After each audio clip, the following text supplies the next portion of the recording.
Boa noite a todos. Eu declaro aberta a 30ª sessão ordinária relativa ao 196º ano acadêmico. Para começar o expediente, nós temos a aprovação das atas da 22ª e 23ª sessões ordinárias dos dias 4 e 11 de setembro de 2025. Alguma observação? Aprovada. Aprovadas, aliás. Comunicações dos acadêmicos.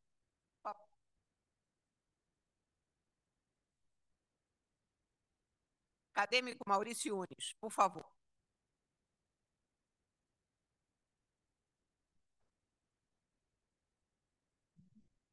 Senhora presidente, confrades, freiras, senhores convidados, eu queria apenas lembrar que, nessa semana passada, durante um evento que aconteceu da Academia de Neurologia Brasileira, foi feita uma homenagem do Departamento de Neuropatia Periférica ao nosso confrade acadêmico Oswaldo Nascimento. E foi uma homenagem muito interessante, mas ele foi um dos fundadores do departamento e foi, então, homenageado num momento de muita alegria. Queria parabenizar o nosso confrade Oswaldo Nascimento.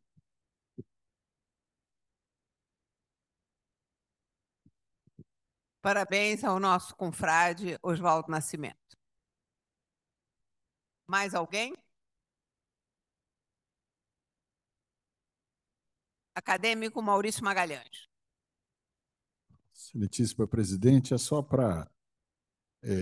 isso já foi falado aqui, mas só pela proximidade. Na próxima semana vai acontecer o 25º Congresso da China Congress of Holistic Integrative Oncology, que vai ser em Kunming, na China, e nós temos, já pelo segundo ano consecutivo, a China Cancer Association ofereceu uma bolsa para um dos nossos jovens líderes para participar. Então, esse ano, nós teremos a jovem líder Mariana Petaccia de Macedo, que está aqui presente, que vai falar daqui a pouco. Ela vai fazer uma apresentação representando o Programa de Jovens Lideranças Médicas na China. Então, é o segundo ano consecutivo e eu espero que isso se repita nos anos futuros. Eu estou me empenhando para que seja assim. Eu acho que é uma importante cooperação que a nossa academia está abriu com a China e que ela perpetue isso nos próximos anos. Então, desejo sucesso a Mariana lá na China. Com certeza. Aliás, eu acho que nós devemos abrir a nossa academia cada vez mais para o mundo. Acho que é um papel nosso, é importante, e eu acho que academias em Torres de Marfim não funcionam e não é este o papel. Então, acho que nós temos que abrir e vamos fazer associações, e acho que nós temos muito a ganhar com a troca de ideias com outros países, outras culturas, e a gente crescerá muito com isso, com certeza. Mais alguém, por favor? Acadêmico Oswaldo Nascimento, por favor, o nosso homenageado.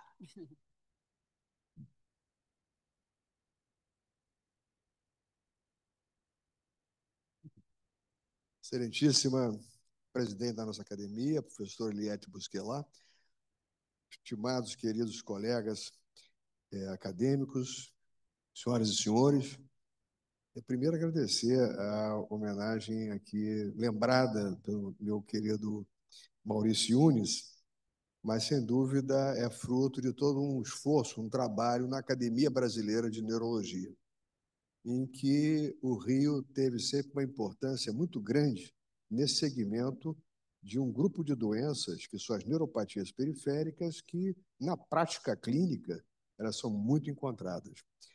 Eu gostaria aqui apenas de, ressaltando a sua observação da inserção da academia dentro do contexto nacional e internacional, é que nós, daqui a praticamente um ano, faremos realizar, já com a sua anuência e do futuro colega que vier a presidir a academia, um evento pré-congresso, é antes do Congresso Brasileiro de Neurologia, que vai ocorrer daqui a um ano aqui no Rio de Janeiro.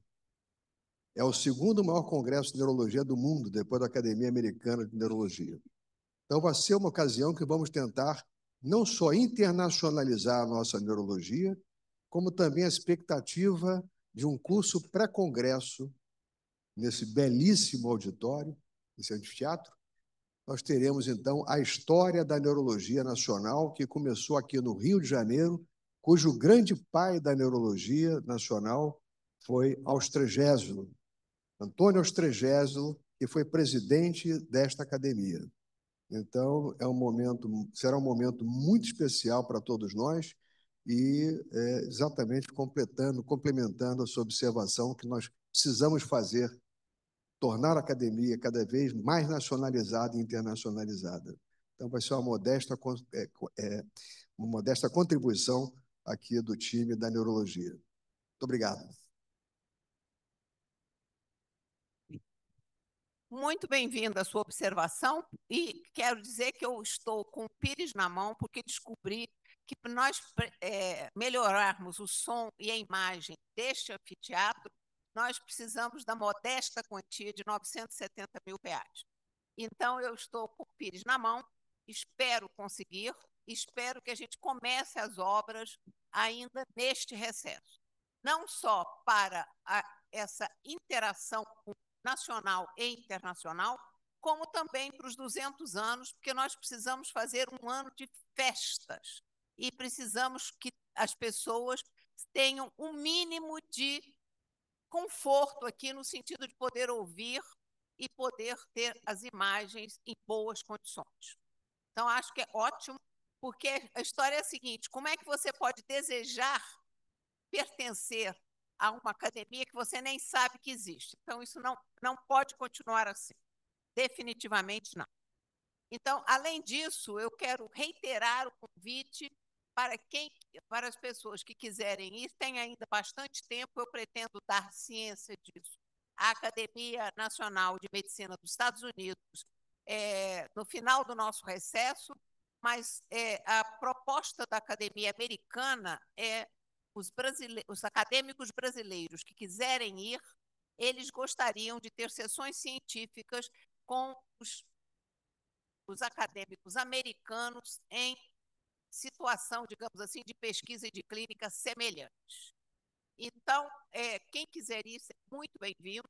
É em Washington, um prédio absolutamente magnífico, é junto com a Academia de Ciências, e eu gostaria de fazer isto ainda no primeiro semestre, porque a partir de julho, agosto do ano que vem, Vitor Zau não será mais presidente e, por incrível que pareça, será uma mulher. Também nos Estados Unidos será uma mulher presidente, mas que não será na vigência da minha presidência, infelizmente. Mas eu acho que nós temos que internacionalizar a academia, temos que fazer com que os estudantes de medicina, os médicos, tenham desejo de entrar aqui, porque isto é muito importante, tanto para nós, como para a cultura médica do Brasil. Acho que é fundamental. E, além disso, eu espero contar com todos os acadêmicos no dia 3 de dezembro, no nosso jantar de Natal. Vou falar isso como mantra daqui para frente, tá bom? Mais alguém quer fazer uso da palavra? Se não, eu gostaria de chamar o nosso acadêmico Henrique Salvador e o presidente da Associação Brasileira de Mastologia, Dr. Ézio Novaes Dias, para tomarem assento aqui.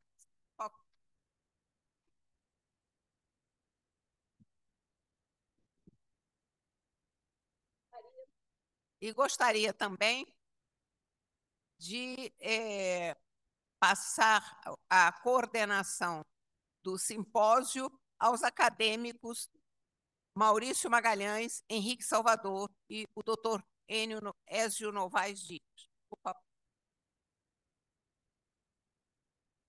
Muito obrigado, presidente, pela oportunidade. Nós aproveitamos esse mês, como é do conhecimento de todos, é o mês do Outubro Rosa, é o mês onde se valoriza a questão do câncer de mama, a discussão sobre o câncer de mama. Então, surgiu a ideia, eu conversando com o acadêmico Camargo, que preside a secção de cirurgia, que não pôde estar presente, mas pediu que nós o representássemos na sessão da cirurgia, e conversei com o acadêmico Henrique Salvador, e daí surgiu a ideia de nós fazermos esse simpósio, que foi possível integrar com essa dos 130 anos do Japão, então ficou uma coisa híbrida, mas acho que contemplando todos os interesses.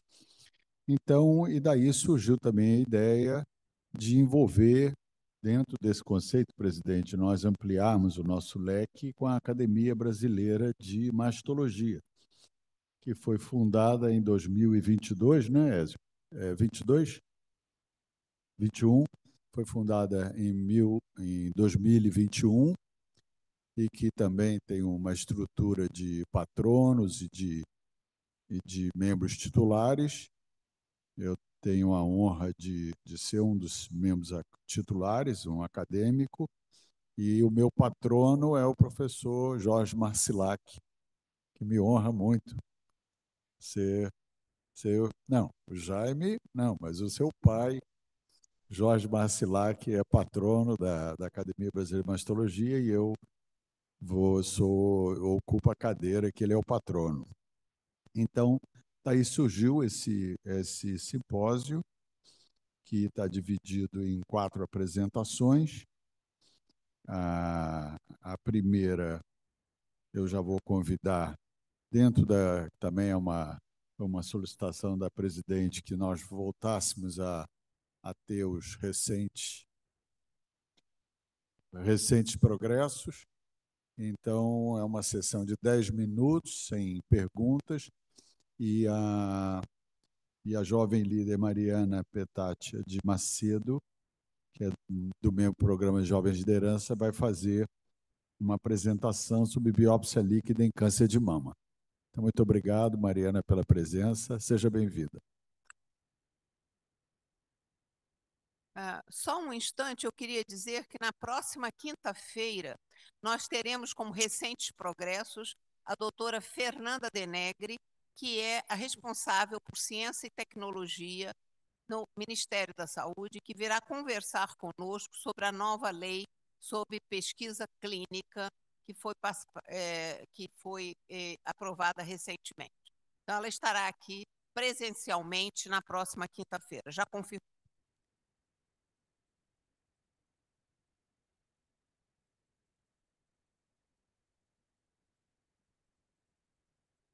Boa noite a todos.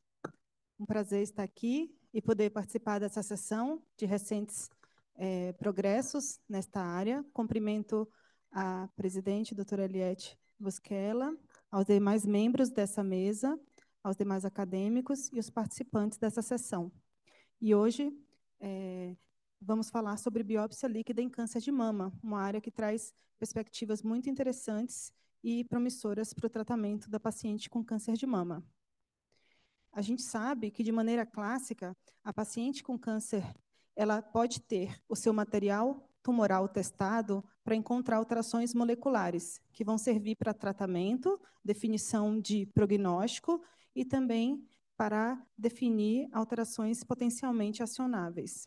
De maneira clássica, essa testagem é feita a partir do uso do material proveniente de biópsias, procedimentos cirúrgicos, do qual há o processamento histopatológico, a confecção do bloco de parafina e a testagem usando, então, a amostra tumoral, que permite a realização de testes diferentes plataformas genéticas e que a gente, então, obtém os dados genéticos do tumor. Mas, atualmente, então, existe a possibilidade da gente utilizar uma nova técnica chamada de biópsia líquida. A biópsia líquida é o nome da técnica que a gente dá de analisar biomarcadores a partir de fluidos biológicos, seja urina, fluidos, efusões pleurais, líquor e também o sangue. E no sangue, se a gente pensa aqui no compartimento sanguíneo, a gente tem também diversas moléculas que potencialmente podem ser usadas como biomarcadores. Plaquetas, proteínas, células tumorais circulantes e pequenos fragmentos de DNA que se apresentam na corrente sanguínea. Esses pequenos fragmentos de DNA, que a gente chama Circulating Free DNA, ou cfDNA, eles podem ser provenientes, e são, na sua maior parte, provenientes da fragmentação de células hematopoéticas normais, as células do componente sanguíneo, então são não neoplásicas, mas podem representar também a fragmentação de células tumorais. A gente sabe que o tumor, na hora que está no seu sítio metastático, sofre processos como apoptose, necrose, que libera na corrente sanguínea representação genômica do seu conteúdo. Então, a gente poderia captar, né, a partir de uma centrifugação, esse componente que represente no sangue da paciente o conteúdo genético do tumor para fazer as análises genéticas necessárias.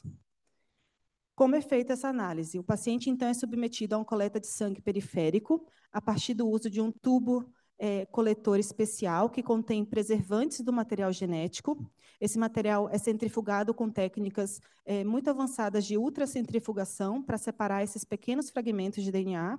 Então, tendo já esse pequeno fragmento de DNA separado, é possível fazer as análises genéticas para definir as diferentes alterações que são reportáveis, como mutações pontuais, inserções, alterações do número de cópias, fusões e diversas outras possibilidades, mesmo como fragmentação e estudos de metilação.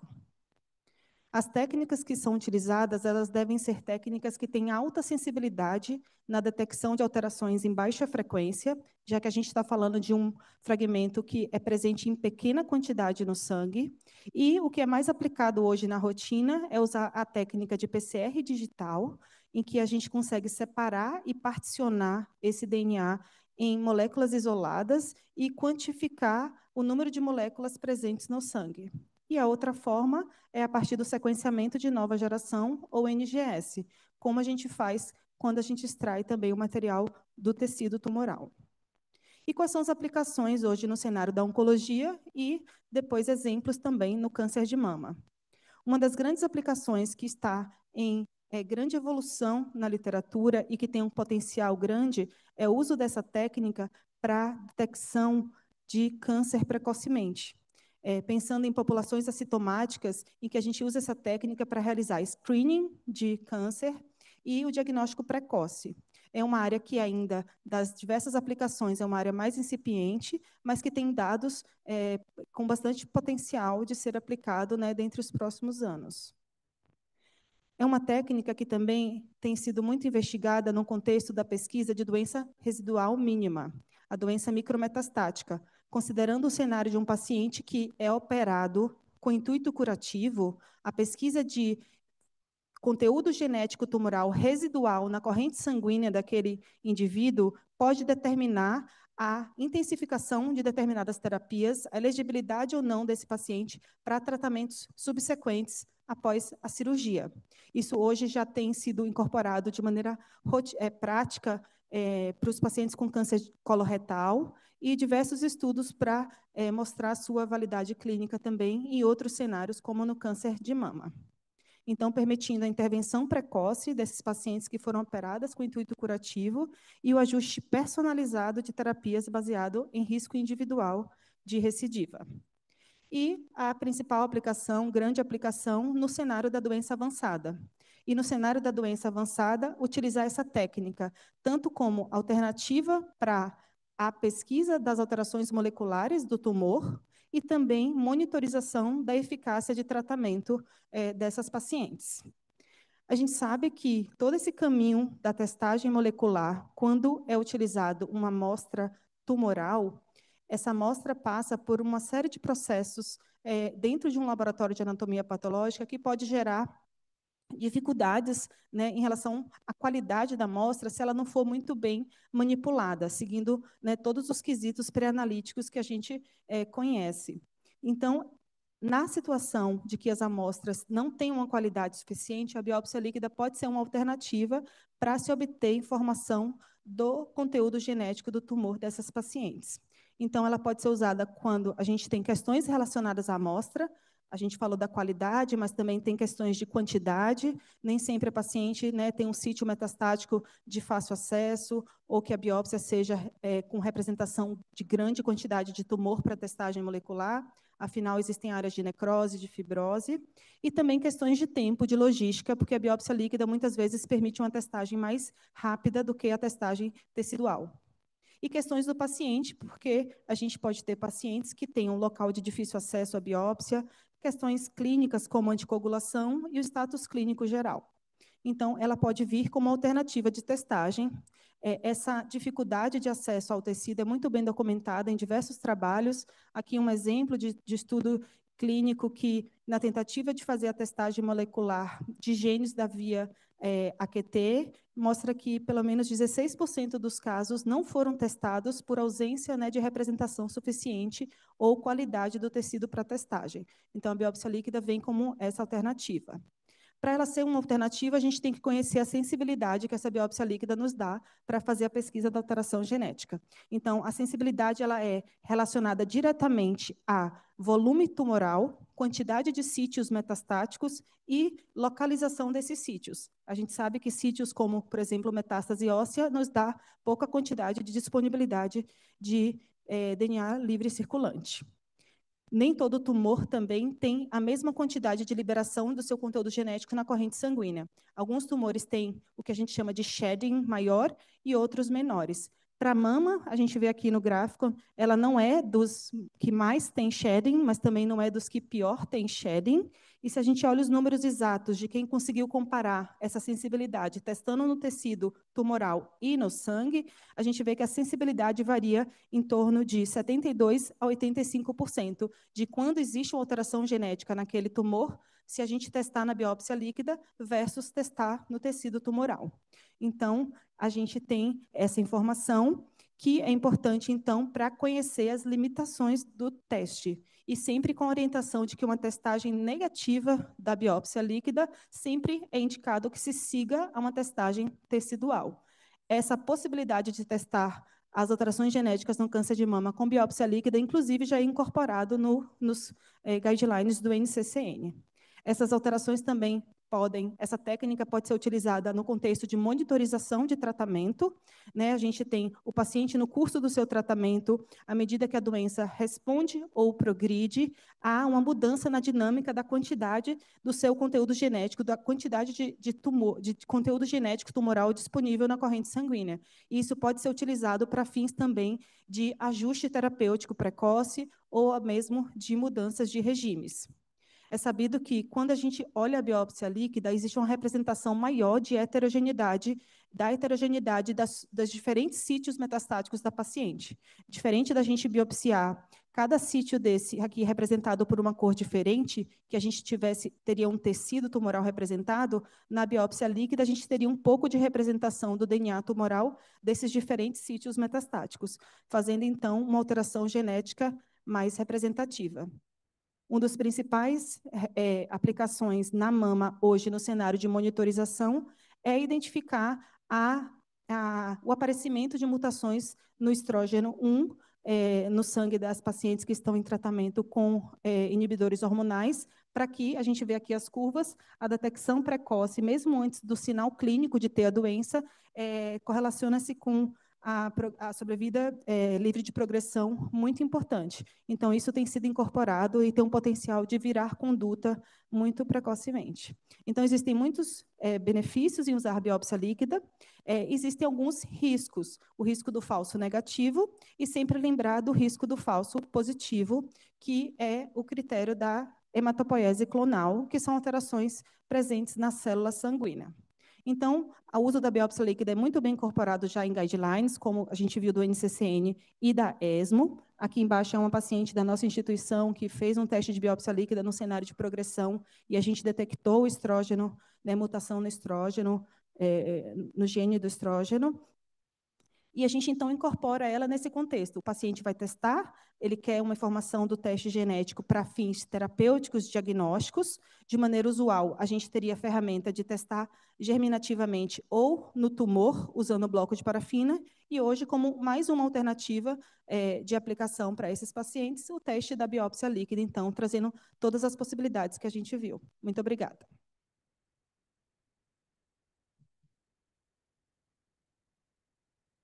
Obrigado, doutora Mariana, pela excelente apresentação e realmente muito interessante essa perspectiva cada vez maior e que já está chegando na prática do uso dessa biópsia líquida e, como ela falou, com grande aplicabilidade. Bom, nós vamos continuar o nosso programa tendo o privilégio de receber a doutora Clarice Baldotto, que é uma grande oncologista clínica.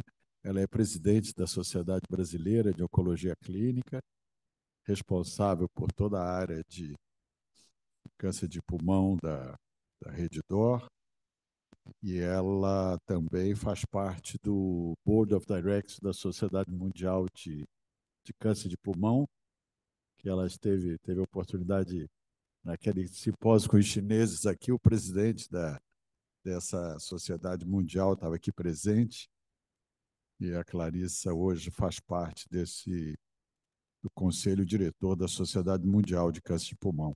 E ela vai falar sobre os desafios do câncer da mulher. Muito obrigado, Clarissa. Boa noite, obrigada pela apresentação. Doutor Maurício, boa noite a todos os acadêmicos, em especial um agradecimento pelo convite ao acadêmico doutor e amigo doutor Maurício Magalhães e doutor Eliette Busquelar.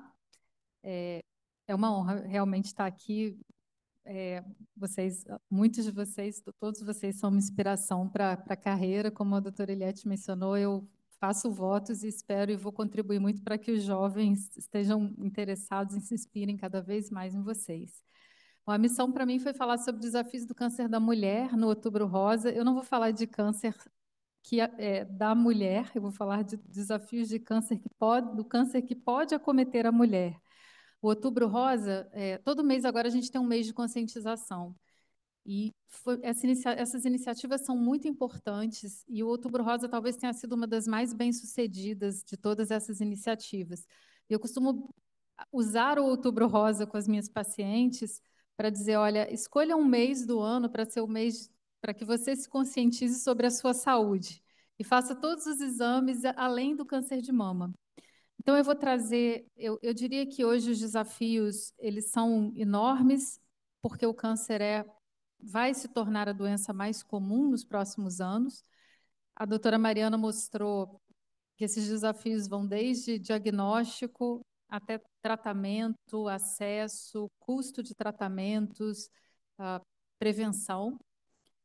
Mas eu vou tentar, então, trazer uma parte desse desafio que, do meu ponto de vista, talvez seja o momento em que todos nós, independente de qualquer especialidade que você pratique, tem um papel importante. O câncer é um dos maiores desafios da medicina contemporânea e não é só pela incidência e pela mortalidade. Ele reflete desigualdades, tem relação com estilos de vida diferentes e com as prioridades que cada sociedade escolhe. No câncer da mulher, isso é muito claro. Eu trouxe estatísticas americanas para a gente poder comparar um pouco mundos diferentes. Nos Estados Unidos, na mulher, o câncer de mama é o mais comum, depois câncer de pulmão, seguido do câncer coloretal, câncer de endométrio e assim sucessivamente. Olhando para a mortalidade nos Estados Unidos, o câncer de pulmão lidera ainda a mortalidade por câncer, seguido pelo câncer de mama, câncer de pâncreas e coloretal. E como é que é no Brasil? No Brasil, olha que curioso, o câncer de mama, assim como lá num país desenvolvido, lidera a incidência, depois o câncer coloretal, mas em seguida vem o câncer do colo do útero, que está fora ali da lista dos tumores mais comuns nos Estados Unidos, e depois o câncer de pulmão. Olhando o mundo, a gente consegue perceber muito bem, e no Brasil o câncer de mama lidera a mortalidade, seguido pelo câncer de pulmão. No mundo, comparando o Brasil, Estados Unidos e mundo, a gente percebe que o Brasil reflete um pouco essa desigualdade que existe no mundo, óbvio, pelos diferentes países, uma desigualdade que nós vivemos no nosso país também. Nós temos tumores que são predominantemente, que acometem mulheres de países desenvolvidos, misturado com tumores que acometem mulheres de países em desenvolvimento ou não desenvolvidos ainda. Então, no mundo é mama, pulmão, colo retal, mas vem lá o colo de útero também, entre os mais frequentes, um número muito expressivo, são com câncer 9,5 milhões de mulheres que vão ter câncer em 2022, essa é uma estatística de 2022, e a mortalidade também, olha, câncer de mama, seguido de câncer de pulmão, colo retal, e está lá o colo de útero em 4º lugar no mundo, muito parecido com o nosso país, 8% das mulheres vão morrer. Mas o que é mais interessante disso aqui é que esses tipos de câncer que são mais comuns em mulheres, todos eles são passíveis de prevenção primária ou diagnóstico precoce. Ou seja, nós temos uma oportunidade enorme de mudar essa realidade que nós vivemos hoje no Brasil e no mundo. Quais são os desafios, então? Por que isso não está acontecendo? Como é que é o rastreamento de câncer de mama hoje, segundo a diretriz do Ministério da Saúde? Toda diretriz de rastreamento ela vai variar um pouquinho de acordo com as sociedades. Eu vou citar aqui as do Ministério da Saúde, que vão se aplicar no Brasil de uma forma geral. Então, é mamografia bilateral na faixa etária entre 50 e 69 anos, a cada 2 anos, e mulheres com risco diferente e elevado, essa recomendação muda. Dentro dos desafios que nós temos, esse ano, nós conseguimos um avanço, que foi a ampliação da possibilidade de oferecer mamografia para mulheres entre 40 e 49 anos que não têm os sintomas, se isso for desejo da mulher. E houve uma participação da Sociedade Brasileira de Oncologia, junto com outras sociedades aqui presentes também, para que isso pudesse se tornar realidade, para manter essa recomendação também fora do sistema público de saúde. Que bom! Melhor ainda se a gente conseguisse uma adesão a esse rastreamento.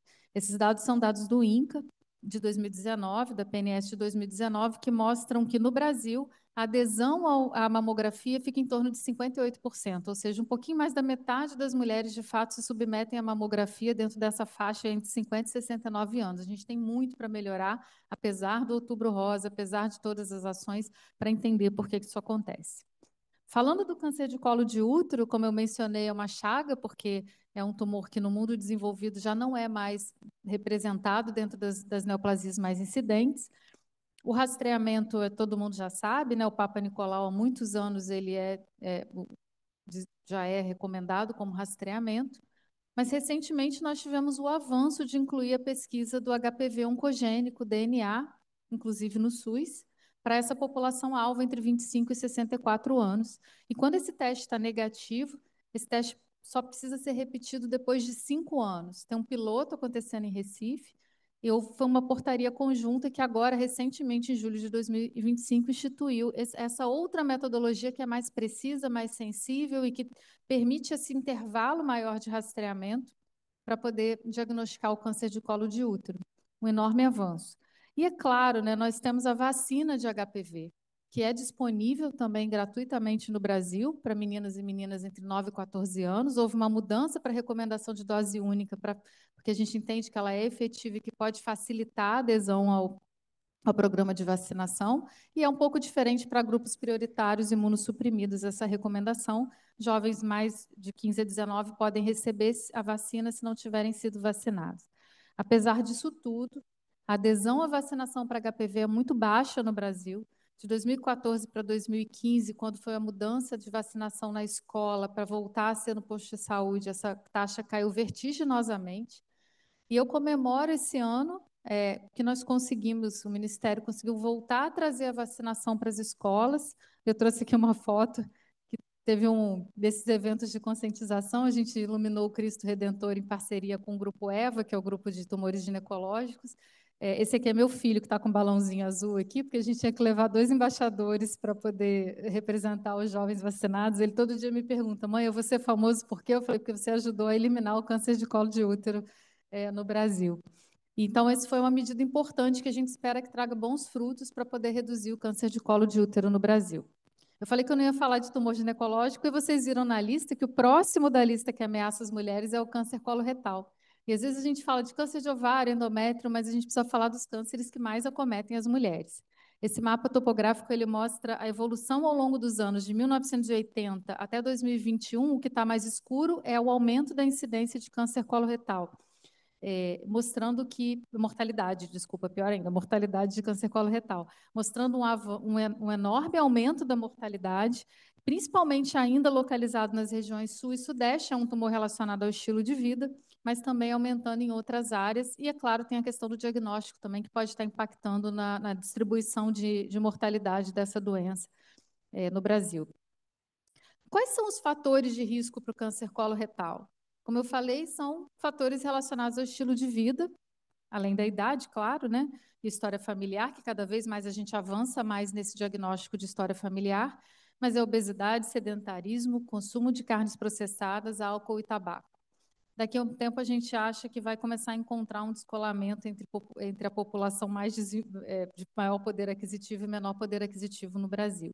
E o que acontece com as mulheres no Brasil quando a gente pensa em prevenção primária do câncer coloretal? Então, esse dado do site World Obesity, ele mostra de 1975 até 2020 a porcentagem de mulheres obesas vivendo no Brasil. Então, é assustador quando a gente olha que isso mudou de menos de 5% para quase 20%, 30% de mulheres. Isso eu não estou falando de sobrepeso, é obesidade mesmo, e entraria no fator de risco sobrepeso. Então, todos nós aqui, né, com todas as especialidades, temos um papel muito importante em combater a obesidade para diminuir também a incidência de colo retal em mulheres. Como é que a gente faz a prevenção secundária de câncer coloretal? Então, o rastreamento é indicado hoje para a população acima de entre 45 e 50 anos, pode variar, até 75 anos ou onde a expectativa de vida permita, colonoscopia ou retossigmoidoscopia e pesquisa anual de sangue oculto nas fezes. O intervalo vai variar de acordo com o método, mas a colonoscopia, se normal, a cada 10 anos é uma recomendação formal em todas as sociedades. Se você tem histórico familiar ou outros fatores de risco, muda um pouco. Como é que funciona isso no Brasil hoje? Não há recomendações nacionais oficiais de rastreamento de câncer coloretal. Então, o terceiro tumor mais incidente, a gente ainda não tem uma recomendação formal de prevenção para esse câncer nas mulheres. E, por último, eu vou falar de uma área que, obviamente, é do meu interesse, mas não é só por isso, porque vocês viram que o câncer de pulmão, ele não só está entre os 4 tumores mais comuns das mulheres, mas ele é o segundo a matar mais mulheres no Brasil ainda por câncer. Nós temos um resultado muito favorável no combate ao tabagismo no Brasil. Então, essa hoje é a taxa de tabagismo em mulheres no Brasil, que é ainda menor que a de homens. 9,8% das mulheres fumam no Brasil, o que é muito bom. Mas o fato é que o câncer é uma doença que se desenvolve ao longo do tempo. Então, a gente ainda está carregando o problema dos anos que as mulheres fumaram no passado. E quando nós olhamos a tendência de mortalidade por câncer de pulmão, nessa curva, aqui é por estado, eu não coloquei a legenda, mas a gente vê que nos homens, desculpa, que são tipos de tumores e o câncer de pulmão está em vermelho ali nessa curva, a gente vê que nos homens a mortalidade vem caindo, em azul, desculpa, roxo. Nos homens a mortalidade vem caindo e nas mulheres a mortalidade vem aumentando pouquinho, começa a cair em algumas regiões, mas ela ainda sobe um pouquinho. Então, nas mulheres, o desafio do câncer de pulmão ainda precisa ser melhor tratado do que vem sendo tratado nos homens. Recentemente, como o Dr. Maurício falou, eu participei do Grupo Brasileiro de Oncologia Torácica, que foi formada uma aliança de combate ao câncer de pulmão, que reuniu várias sociedades, inclusive a Sociedade Brasileira de Oncologia Torácica, Oncologia Clínica apoia, que publicou uma diretriz nacional de rastreamento. Muita gente não sabe, mas hoje existe uma recomendação de tomografia de tórax anual para pessoas de alto risco com câncer de pulmão, pessoas que têm entre 50 e 80 anos, fumaram mais que 20 anos maço e pararam há menos de 15 anos, e essa tomografia reduz em até 20% a mortalidade por câncer de pulmão. Recentemente, eu tive o prazer de publicar, junto com um grupo, um estudo de custo-efetividade para a gente tentar pressionar o país, o governo, todas as entidades, mostrando que é custo-efetivo no Brasil, no SUS, rastrear câncer de pulmão. 80% dos pacientes no Brasil são diagnosticados com estadio avançado, com uma doença incurável, mas ainda não há recomendações nacionais de rastreamento de câncer de pulmão. Então, o segundo tumor a matar mais mulheres no Brasil, a gente ainda não faz o diagnóstico precoce. E para encerrar, a gente está falando aqui de população de alto risco em câncer de pulmão, mulheres que fumaram ou que fumam, mas tem uma coisa que vem acontecendo ao longo do tempo, que a gente está de olho, os orientais estão mais à frente da gente nisso pela alta incidência, mas quando a gente olha essa publicação é uma publicação de pacientes que tinham câncer de mama e câncer de pulmão, americana. E eles tentaram olhar as características dessas pacientes. Tudo que está nesse pedaço aqui acima, dentro dessa faixa amarela e acima dessa curva aqui, são pessoas que entrariam dentro dos critérios de rastreamento de câncer de pulmão, ou seja, já estariam contempladas. Todo mundo que está abaixo dessa linha aqui não estaria contemplado dentro das diretrizes de rastreamento. E todas essas bolinhas são mulheres com câncer de mama, pulmão ou só câncer de pulmão. Então, maciçamente, mulheres, elas não estão contempladas dentro do fator de risco para o rastreamento de câncer de pulmão. Os estudos de câncer de pulmão privilegiaram, né, óbvio, modo de dizer, mas eles olharam mais para a população masculina do que para a população feminina. Uma das razões pode ser o tempo para desenvolver a doença, quando elas fumam, uma série de coisas, mas existe algo que vem acontecendo. O número de câncer de pulmão em não fumantes vem aumentando. A gente ainda não sabe bem explicar por quê. Muito provavelmente tem a ver com fatores como poluição atmosférica, fumante passivo, donas de casa que convivem muitas vezes com fatores de exposição, radônio, alguma coisa de ancestralidade. Mas o fato é que, nas mulheres, é muito mais comum. 20% dos novos tumores de câncer de pulmão e não fumante, eles são diagnosticados em mulheres, comparados com menos de 10% em homens. A incidência é maior em mulheres, a idade mediana é mais jovem do que um câncer de pulmão habitual de fumante. Como eu falei, né, 20% em mulheres versus 9% em homens. E é um tratamento completamente diferente. Então, a gente precisa ficar de olho para esse futuro aí que já está começando a acontecer. Para concluir, então, da minha opinião, o câncer nas mulheres brasileiras, ele reflete também desigualdades regionais e sociais. São tumores preveníveis, como colo de útero e de mama, mas que não têm ainda o rastreamento efetivo que a gente devia ter, e um crescimento de incidência de cânceres já ligados. A gente não resolveu ainda coisas, né, que já foram resolvidas em outros países, mas há um crescimento da incidência de cânceres que são ligados ao estilo de vida, colo retal, endométrio. Então, nós necessitamos de todas as especialidades juntas, todo mundo, de políticas integradas para prevenção primária, diagnóstico precoce e equidade no acesso ao tratamento. Muito obrigada.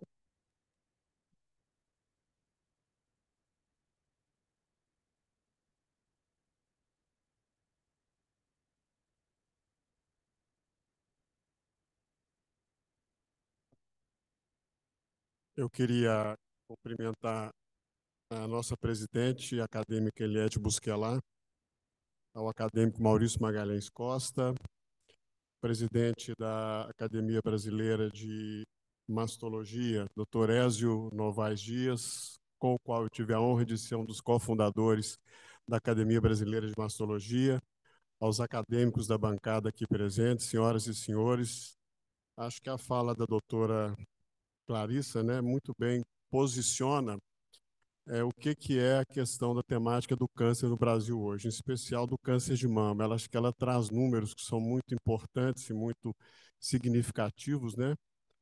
Mais de 2.300.000 casos novos de câncer de mama no mundo, fora câncer de pele não melanoma, o câncer que mais incide na mulher ocidental.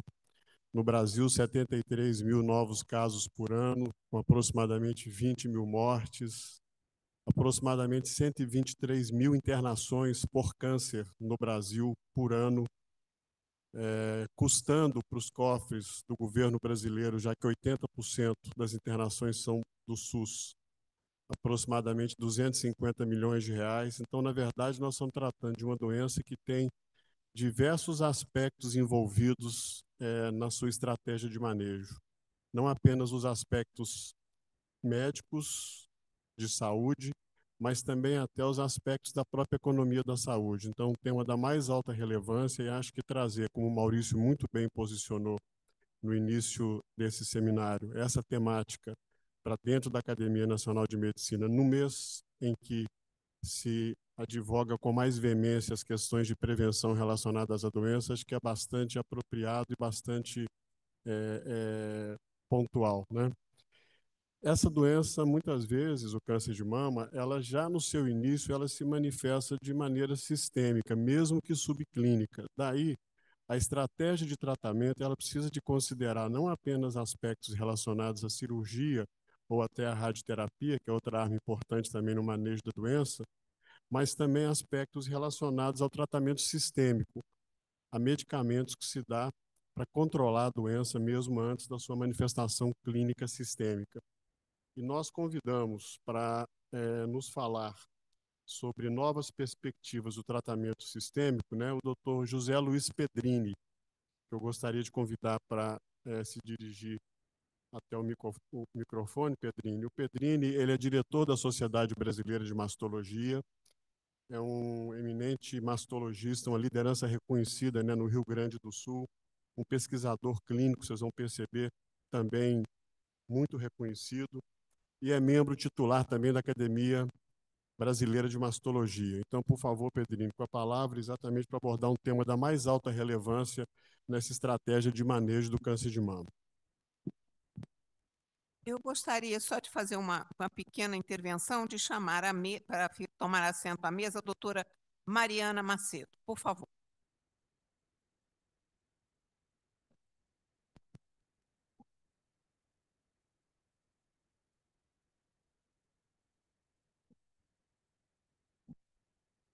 Bom, boa noite a todos.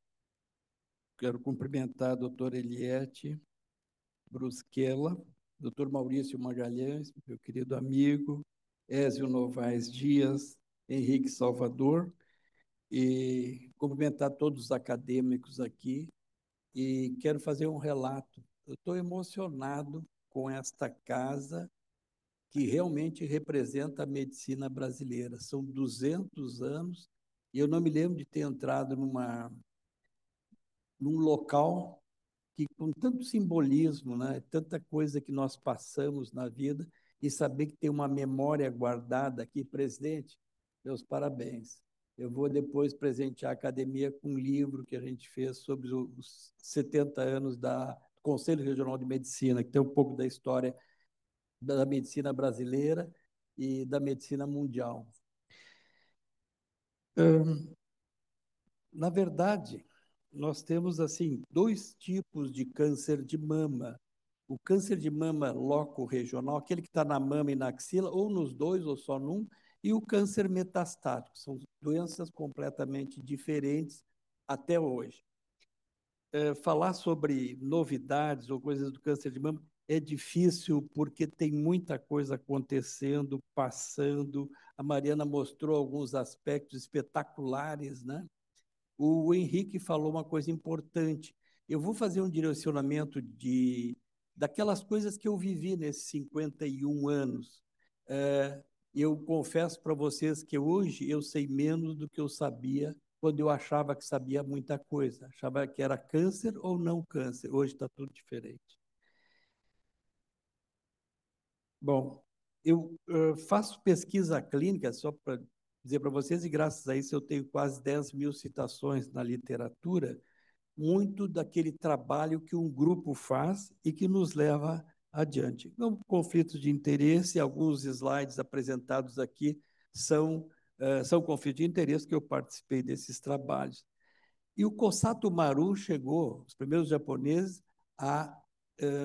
eu achei estranho, em 1908, né? Porque em 1988 eu tive no Japão, a convite pela JICA, Japanese JICA International Cooperation, Agência de Cooperação Internacional do Japão, e a cargo do Itamaraty também, tratando de saúde materno-infantil. Até falei com o cônsul, né, que estava aí, e foi uma experiência inédita. Bom, antes de falar em novidades, essa é uma paciente recente, ela me procurou assim e ela ia fazer a cirurgia. E eu disse, poxa, mas está bem teu cabelo crescendo já e tudo, né? Ela tem 2 próteses e tem câncer de mama. Aí ela disse, não, doutor, mas eu era assim. A valorização que tem tudo a ver com os novos tratamentos. Esse é o tratamento padrão. Cai o cabelo, não, ele recupera, vai bem. Não, não é bem assim. As mulheres não são tipo máquinas. Não, cai o cabelo e volta melhor. Não volta melhor. Aquele período ali é ruim. Quando ela voltou, ela me disse, pô, doutor, agora eu perdi o marido também. Isso acontece muito, né?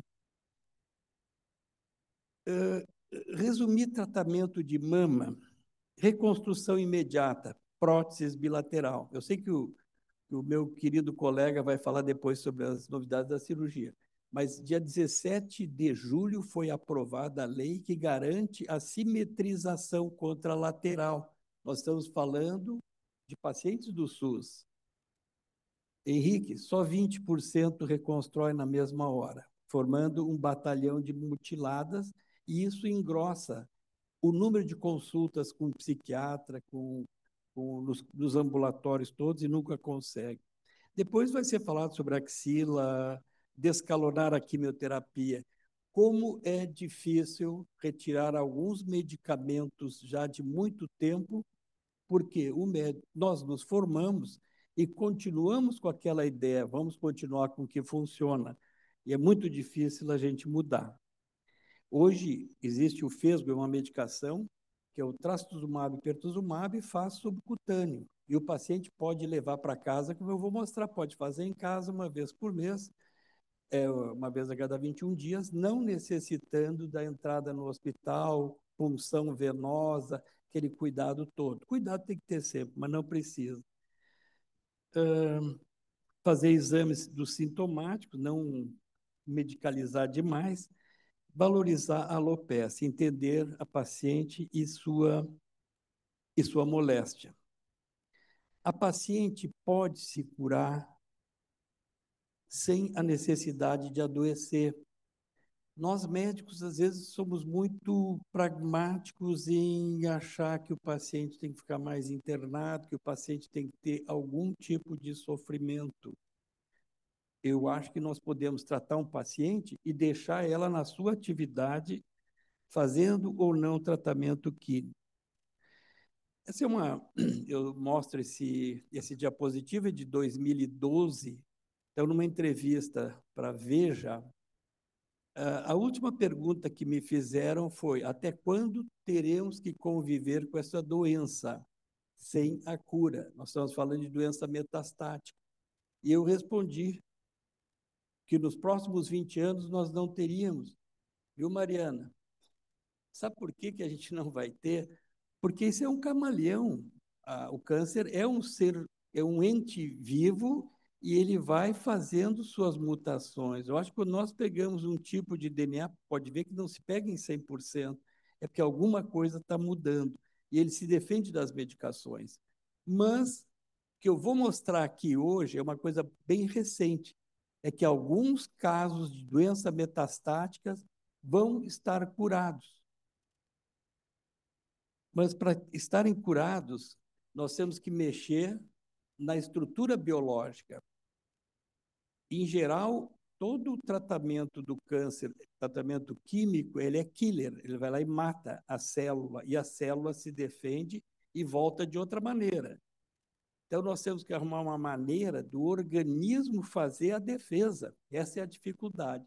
O dia que a Mariana descobrir que, depois de operado, não tem célula ctDNA lá circulante, nós não vamos fazer nenhum tratamento. Nós só vamos ficar observando de tempos em tempos. Então, acertar o alvo, não adianta matar o indivíduo. E, assim, a medicina tinha assim, bom, está com câncer de mama? Bom, nós vamos usar toda a estrutura possível, necessária, não deixando escapar nada. E isso realmente era assim quando não se conhecia, se sabia que era câncer ou não câncer. Na década de 80 já tinha os anticorpos monoclonais, já se conseguiu descobrir, localizar melhor o tumor, mas o medo era grande, então valia tudo. Os tumores eles são mistos, né? Você tem uma parte aqui que representa ou expressa uma proteína, no caso aqui é o HER2, mas tem o restante todo que não expressa essa proteína. Então, nós tratamos uma parte do tumor e, enquanto não o ressecamos, né, a gente não tem a sua totalidade. A cura era impossível. Isso aqui é uma representação de uma paciente minha que se fez a biópsia de agulha grossa, o tumor é central aqui. Mas você consegue ver todo o tumor quando tem a integralidade da amostra. Na medida em que, entre a genômica, nós já conseguimos sermos um alfaiate.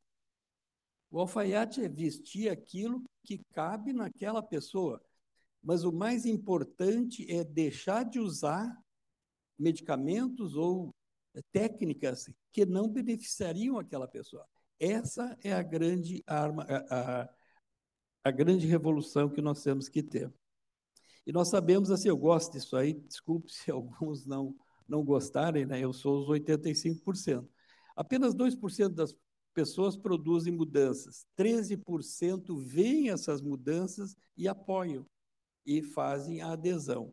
85% não percebem, são manada. Na realidade, se todo médico, toda hora que entra um paciente, ele começa a pensar, e eu estou falando agora na oncologia, não mudou porque na ASCO mudou tal protocolo, agora na ESMO mudou, e mudou mesmo, eu vou mostrar alguma coisinha adiante. E agora nós vamos ter San Antônio também, né? E aí mudam alguns conceitos, e aí a manada vai mudando, e o paciente não. Cada paciente é indivíduo. Então não adianta só olhar para a mama, nós temos que ver a pessoa como um todo e o que ela precisa. Então vou fazer um jogo de alguns trabalhos que eu escolhi. Não dá para escolher todos, é impossível. E outra coisa, a inteligência artificial é muito bom, ela vai juntar, mas não é a receita do bolo, jogam os dados e saem. Cada indivíduo é diferente. Eu não vejo hoje o médico perguntar para o paciente, não, mas há quanto tempo tu tem a doença? Não, ele parte já da biópsia, da imunohistoquímica, da genômica e parte por aí e tenta enquadrar em algum lugar. No hospital que eu trabalho, o Hospital Conceição de Porto Alegre, eu ouvi esta semana uma paciente sem as duas mamas, terminada a consulta, o residente colocou, porque é regra, mamografia e ecografia bilateral. Não sei se entenderam. Não tem as mamas, não pode fazer mamografia e ecografia bilateral. Bom, existem alguns trabalhos, pode tirar as medicações? Podem, mas elas continuam. Esse é um trabalho clássico, o TRAIN 2, tentando retirar medicamentos. E a gente vê que a resposta é igual, usando anticorpos ou usando anticorpo com quimioterapia. No entanto, nós continuamos com a quimioterapia e usando o anticorpo, porque a quimioterapia funcionava para alguns casos, o anticorpo funciona para outros, então junta os dois e você não consegue mudar isso aí muito fácil. O ATP Trial mostrou muito bem, se vocês olharem o gráfico, depois de 10 anos, os resultados são iguais. Em eventos à distância, eram tumores pequenos com axila negativa, mas nós ainda não mudamos. Esse estudo, Pergen, os autores fizeram assim, faz um PET-CT antes de começar o tratamento e depois de 2 ciclos, então avalia o que aconteceu. Então, aqui usou só anticorpo, pertuzumab e o trastuzumab, que é o Herceptin, e no outro usou o taxano, o carboplatina e os 2 anticorpos, trastuzumab e pertuzumab. 2 meses depois fazia um PET scan e viu o que acontecia. E depois iria à cirurgia. Vocês olham aqui, ó, 79% responderam pelo PET, se viu que respondia e se foi até o final do tratamento para então operar. Com hormônio e anticorpo. E com quimioterapia teve um efeito menor. Sem quimioterapia, nós tínhamos 80% de resposta. Por que, então, fazer quimioterapia nesses pacientes? Não vai cair cabelo, não tem o efeito cardiotóxico que tem uma quimioterapia. E o hormônio, depois você usa por 5 anos, 7, ou usa por quanto quiser, que ele praticamente não tem não tem problema. E resposta patológica total, completa, né? 37,9%. A conclusão desse estudo foi que perto de 40% dos pacientes que começaram com bloqueio, duplo bloqueio, com hormônio, quer dizer, Herceptin mais pertuzumab, traço de perto, né, mais tratamento hormonal, e eram respondedoras pelo PET scan, elas tiveram resposta patológica completa.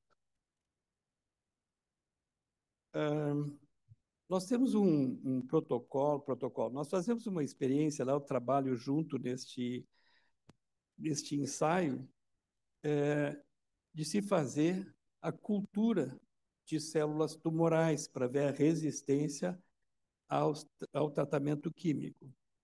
E eu vou mostrar para vocês aqui. Então, tecido fresco, aqui é de 70 tumores primários e 27 de doença residual. Isso é in vitro.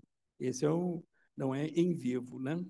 O docetaxel tem uma resistência grande no tumor primário em azul, e muito mais quando ocorre uma recidiva. E aí vai paclitaxel também, doxorubicina, epirubicina, ciclofosfamida. É um trabalho que continua em andamento, é interessante, já foi tentado várias vezes, mas ainda não temos uma aplicação. Bom, de tratamentos químicos, então, o Sir Bertson, né, em inglês, ele descobriu que, tirando os ovários, melhoravam a maioria dos tumores. Depois teve estudo clássico da descoberta do HER2, o SERB-B2-NIL, o Slamon, né, e o Alex Ulrich, que foi um marco hormonal, então, desde o século retrasado. Aí, agora, 1985, publicado em 86, o Slamon com o HER2. E aí surgiu também o anticorpo, o primeiro anticorpo, o TDM1, trastuzumab deruxtencine, foi o primeiro, que era o cavalo de Troia, um anticorpo que tinha ligação com a célula que expressava o fator de crescimento HER2 e fazia endocitose e destruía a célula. Isso ensejou uma outra droga espetacular que se chama deruxtecan, que é espetacular porque ninguém entendeu ainda o real mecanismo. Mas foi, assim, um estudo surpreendente. Esse tumor ele atinge a célula HER2 positivo e consegue atingir outras células também, como nunca havia acontecido. Então, nós tivemos na verdade, três grandes tratamentos. Isso é conceito meu. Claro que os hormônios têm mudado ao longo do tempo, mas todos eles bloqueiam o estrogênio. O tratamento anti-HER, todo ele é feito baseado no receptor de membrana. Existem os inibidores de CD4, acho que cada dia tem tanto trabalho que eu não consigo acompanhar. Então, o tumor ele tem a heterogeneidade. Aqui, em 2004, a gente publicou um trabalho que era inovador, mostrando que a recidiva não era igual ao tumor primário. Na época, tinham algumas críticas, mas depois, hoje, todo mundo sabe que de uma metástase para outra existe mudança também. Esse foi um estudo que a gente participou e que foi muito importante, a mudança de paradigma, né?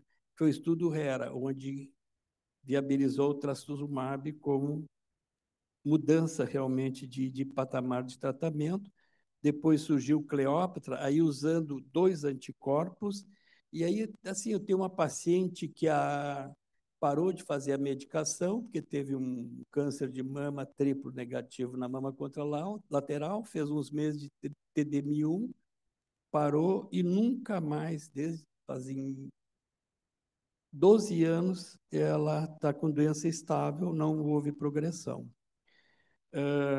Depois desse, eu acho que o estudo de todas as publicações que tem os nossos trabalhos referidos, o mais referido é o Neosphere, que ele viabilizou o tratamento sem quimioterapia para tumores HER2 positivo, conseguindo em 4 ciclos 16,8% de resposta patológica completa. Só que isso nós estamos falando em 2012, 13 anos depois, ainda se insiste com o uso de quimioterapia junto com o duplo bloqueio.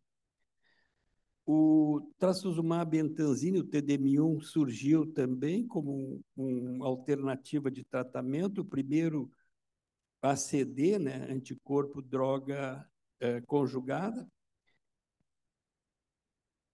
e foi importante também. E aí surge o trastuzumab deruxtecan. Eu tive o privilégio de trabalhar em vários medicamentos, vários protocolos de pesquisa. Nós temos pacientes já politratadas, que eram politratadas com metástase cerebral ou não, e que estão até hoje em tratamento, 5 anos depois, e com resposta clínica completa. Esse era o Destiny Breast 03, que eu acho que vocês já conhecem, e esse foi o comparativo entre o TDM1, aquele primeiro anticorpo conjugado, primeira droga anticorpo conjugado, versus essa nova droga. Para ter ideia aqui, ó, essa é a linha basal, né? Só 3. Apitou. Presidente, posso falar mais uns minutos? Tá, vou acelerar. Bom, como resultado aqui, 12 meses entre as duas, esse aqui já é o Destiny 4, que é com hormônio menor. Mas esse resultado do P 7,8 vezes 10 na 22, da potência 10 na 22, é um absurdo de resposta. Então, 5 anos depois, os pacientes estão bem. Nós vamos discutir amanhã e depois, lá em São Paulo, o que fazer com as mulheres de longo prazo que têm resposta completa. Minha opinião, essas mulheres devem parar o tratamento e, se houver uma nova recaída, então retornar. Aí, então, está a grande novidade. Acho que dos tumores que até então eram incuráveis, possivelmente a gente está chegando a um índice de cura. Não sabemos quem ainda. Podemos facilitar a vida dos pacientes? Podemos. Nós temos trabalho em que o paciente faz o duplo bloqueio só com uma injeção subcutânea, uma vez a cada 21 dias. E tanto para terapia adjuvante como para terapia neoadjuvante. E o trabalho é o seguinte: a paciente pode levar para casa e aplicar em casa a cada 21 dias, sem precisar se submeter ao hospital. Quer dizer, não precisar adoecer o paciente. E aí os Destinies aí proliferaram, agora saiu na ASCO o resultado da neoadjuvância. Eu vou comentar rapidamente. Houve benefício de se começar com o tratamento com trastuzumab deruxtecan, seguido depois de terapia com quimioterápico junto, com diminuição da toxicidade em relação ao tratamento tradicional. E também foi agora apresentado no ASCO, agora em outubro, o Destiny 05, que é o tratamento adjuvante daquelas mulheres que, depois do tratamento neoadjuvante, elas têm doença residual. Então, o TDXD, que é o deruxtecan, mostrou uma superioridade bem importante com relação ao TDM1. E ontem, né, saiu outra publicação, com trastuzumab deruxtecan também, em pacientes na adjuvância, com benefício grande sobre o tratamento de melhor escolha até então. Isso é notícia de ontem, né, bem positivo. E nós estamos participando de um outro estudo que chama-se EMPOWER, que já é para falha do trastuzumab deruxtecan. Então, a medicina está evoluindo por aí. E para todo problema complexo existe sempre uma solução simples, elegante e completamente errada.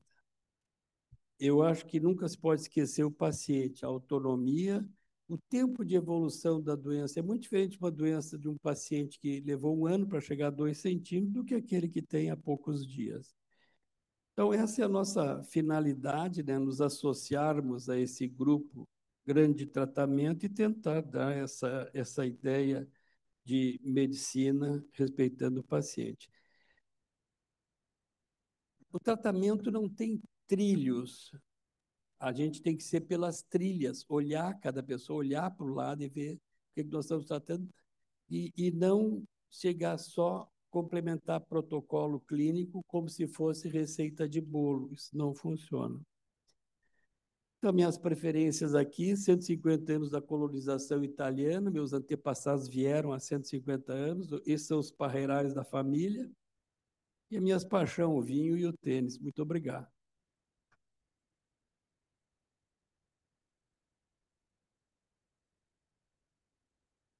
Obrigado, senhor Pedrinho. Eu convido para o senhor sentar aqui na mesa, uma apresentação muito abrangente. E antes de chamar o nosso... Pedrinho, senta aqui na mesa, por favor. E antes de chamar o nosso próximo palestrante, eu queria que o Dr. Ézio Novaes Dias, que é... Dr. Ézio é mastologista, ele é de Salvador, ele foi presidente da Sociedade Brasileira de Mastologia, foi presidente da Federação Latino-Americana de Mastologia, foi presidente da Sociedade Mundial de Mastologia, e mais do que isso tudo, ele foi presidente da Sociedade Brasileira de Mastologia da Bahia, que é mais ainda do que da Sociedade Mundial. Quer dizer, é algo que transcende. Então, o Ézio é um amigo querido, tem um papel importantíssimo na mastologia brasileira, atuando, e as nossas carreiras estiveram sempre próximas, eu, Henrique e Ézio, nos últimos, seguramente, 30 anos, estivemos sempre muito próximos, trabalhando juntos, e é uma alegria tê-lo aqui conosco, Ézio. Eu queria que você saudasse a todos. Boa noite, Maurício. Eu queria cumprimentar a presidente da Academia Nacional de Medicina, a professora Eliette Busquelar, até agradecer por mais essa oportunidade, né? É o segundo ano consecutivo que esse evento conjunto com a Academia Brasileira de Mastologia é realizado e realmente é muito importante para nós e como o Pedrini disse, né, até emociona entrar nessa casa por tudo que ela representa, e eu não me canso de ter essa emoção, Pedrini. Já vim aqui algumas vezes, a primeira vez trazido pelo um querido amigo que também foi presidente dessa casa, o professor Irã Silveira Lucas, e a partir daí, muitas vezes eu vim aqui, realmente sempre um prazer muito grande. E agora, junto com dois grandes amigos de uma vida inteira, Maurício e Henrique, né, agora acadêmicos, então a gente fica mais feliz ainda de poder frequentar essa casa. Realmente só tenho a agradecer essa parceria mais uma vez, né, e a gente fica realmente muito feliz, tenho certeza que a gente vai repetir novamente no outubro de 2026. Obrigado, Maurício.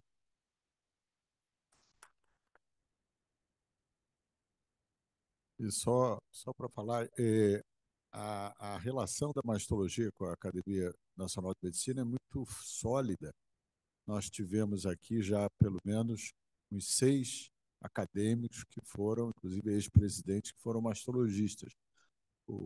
O acadêmico Alberto Coutinho, Jorge Marcilac, Adair Eiras de Araújo, Irã Silveira Lucas, o José Aristodemo Pinotti, 5, depois eu vim o 6º, e agora o Henrique o 7º. Então, eu acho que tem sido uma contribuição assim, efetiva e é para a mastologia sempre um privilégio fazer parte desse grupo. E nós temos aqui, eu não sei se ainda está aí, o Luiz Fernando do Amaral. Está lá, o Luiz Fernando, que é filho da acadêmica Ana Lídia Pinho do Amaral e do acadêmico Luiz Beethoven Dantas do Amaral, que é membro da Academia Brasileira de Mastologia, está nos honrando aqui com a sua presença. Bom, e então eu convido agora para encerrar porque, como nós vimos, o desafio do câncer de mama na mulher é um grande que nós temos pela frente. Nós vimos as inúmeras perspectivas no tratamento sistêmico e agora nós vamos ver sobre para onde caminha o tratamento loco-regional, que da mesma maneira que nós estamos procurando diminuir o tratamento sistêmico, nós também estamos caminhando para cirurgias cada vez menos agressivas. Nós que pegamos o início das cirurgias radicais, das mastectomias radicais para todos os tumores de mama, e hoje, seguramente, o Rafael vai falar com muita propriedade sobre para onde caminha a cirurgia. O Rafael é mastologista, foi residente lá do Hospital do Fundão, eu tive a oportunidade de acompanhar a sua trajetória desde o início, foi o nosso residente, foi um brilhante residente, depois fez a carreira também, fez mestrado, doutorado na UFRJ, hoje ele chefia o serviço de ginecologia do Hospital da Lagoa e é o vice-presidente nacional da Sociedade Brasileira de Mastologia, foi presidente da Sociedade de Mastologia do Rio de Janeiro. Então, Rafael, é um prazer, uma honra tê-lo aqui conosco. Muito obrigado.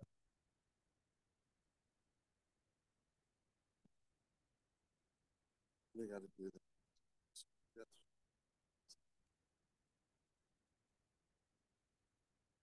Boa noite a todos. Ilustre presidente da Academia Nacional de Medicina, doutor Eliette Busquelar, ilustres componentes da mesa, ilustres acadêmicos, ilustre plateia, é uma honra estar aqui. Como disse bem o Pedrinho, já vim aqui algumas vezes e eu me lembro que a primeira vez que eu vim, eu fiquei mais ou menos uma meia hora, 40 minutos apreciando os quadros do salão principal, que são absolutamente lindos e história pura. Para onde caminha o tratamento loco-regional do câncer de mama? Eu não tenho conflitos de interesse para essa apresentação, a não ser o fato de eu ser mastologista e cirurgião mamário. Quando a gente conversa acerca de evolução do tratamento cirúrgico, é impossível não falar de alguns nomes, a começar por Sir William Halsted, para mim um gênio cirurgião, desenvolveu residência médica, elaborou a confecção de luvas cirúrgicas e, enfim, colaborou demais para o desenvolvimento da cirurgia mamária. Acompanha-se dele o Dr. Bernard Fischer, aquele que efetivamente notou que a ideia de Halsted não era tão correta no que diz respeito à evolução do câncer de mama. Outros dois gênios que pensaram justamente em cirurgia conservadora de mama e axila, o Dr. Umberto Veronese, na Itália, e o Dr. Giuliano, em tratamento cirúrgico axilar menos agressivo, seguidos aqui da doutora Andrea Barri, que complementa o tratamento menos agressivo da axila, já a partir do doutor Armando Giuliano. Perdão, tem como aumentar, só botar a tela completa? Não. Não, tá, tudo bem. Então, a hipótese do Dr. Halsted era que o tumor primário ele evoluía primeiro aos vasos linfáticos, depois a circulação sanguínea, ou seja, da doença tinha uma disseminação basicamente locorregional para então depois se tornar uma doença sistêmica e preconizava grandes cirurgias com grandes ressecções com fins de tratamento cirúrgico do câncer de mama, evitando essa disseminação hematogênica e, portanto, a morte da paciente. Óbvio, ele não estava de todo errado, porém, foi se vendo ao longo do tempo que a teoria halstediana, que durou praticamente um século, não era exatamente dessa forma. E a isso nós devemos muito ao Dr. Bernard Fischer, que nos anos 60 e 70, trabalhando junto com seu irmão no laboratório, ele notou o seguinte, que quando o câncer de mama já era palpável, já era uma doença clinicamente evidente, de certo já era uma doença sistêmica, essas células à distância já estavam presentes, o prognóstico não mais dependia de tratamento local e que não se justificavam mais cirurgias radicais.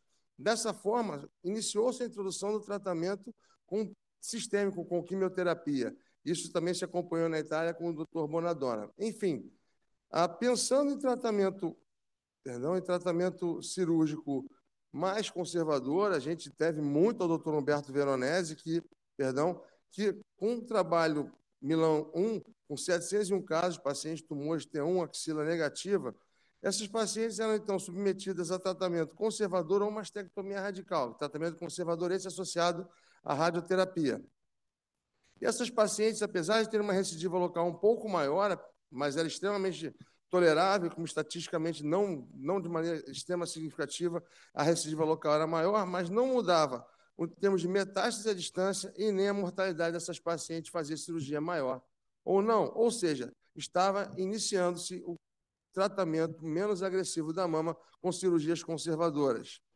A gente via que não tinha uma vantagem de sobrevida global nem para um lado nem para o outro, ou seja, tanto fazia fazer quadrante ou mastectomia, essas pacientes tinham a mesma sobrevida global no que diz respeito ao tratamento do câncer de mama.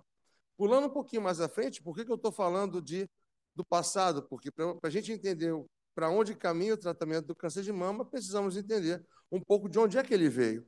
Esse professor de oncologia molecular, chamado Charles Peru, identificou nos anos 2000 os subtipos de tumor por microarray, e esses subtipos de tumor geneticamente determinados levavam a um fenótipo.